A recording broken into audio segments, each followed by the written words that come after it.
When you actually went to this Worlds, like, as we've discussed from the rest of your career, you had splits where your team, was a team that maybe people thought would go to Worlds, but didn't get to go for all those years. When you finally went and you had this ridiculous scenario where it looked on paper like there's zero chance to get out of this group. Like in this group, maybe you could have beaten Cloud9. That's what people might have thought, to be kind to you. But Gen G was still, they were the reigning world champions, and obviously RNG at the time were like the best team in the world. When you got drawn in this group, did you think it was like the group of death? Like, we're fucked here.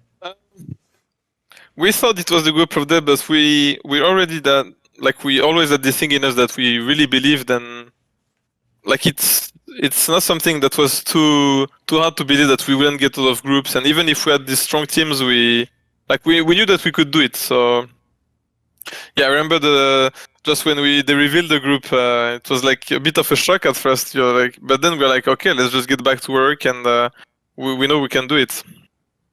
We didn't. Was it actually a case that, like, before you even had the results in the main tournament, had you already had, like, scrims that suggested, like, it might be possible to beat these teams and do well? About scrims at World, it was very strange. It's like we came in and, for 3 weeks straight, we just get 0-5 or 0-6 by every Chinese or Korean team.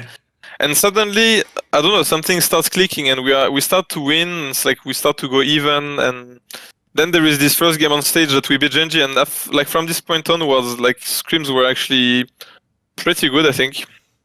Very good compared to what the first weeks, but then pretty good compared to what we thought. It was a bit of a shock the first game against RNG, because I think this is probably the game where I felt the most helpless on my career. When we played against them, we felt like we had the least opportunities, like they were closing every window, just playing very well to their strength. So going into the second day was like we have to play the 3 return matches. We thought, okay, Cloud9, we are winning, we just threw the game.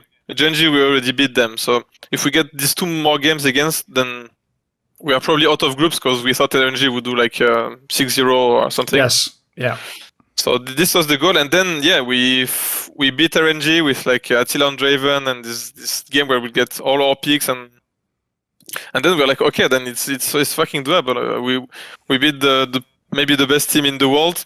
We beat the reigning champion the first time. Let's just do it again, and we do it, and then just the loss against Cloud9. That's really after this it was very big roller coaster of emotions, because you go from we can't beat these guys to we actually beat them to we lose to the team we're not supposed to lose. And yes, then there was this last game where they're playing, I think it's Cloud9 versus Gen G. It's like the last chance of us getting a tiebreak if it's Gen G win or something, but it's Gen G versus RNG.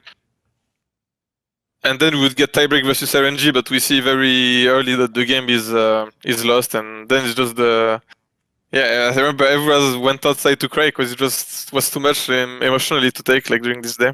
Want to see more cool, funny, interesting clips based on topics from my content? Well, subscribe to this channel then, or, be a pleb and don't.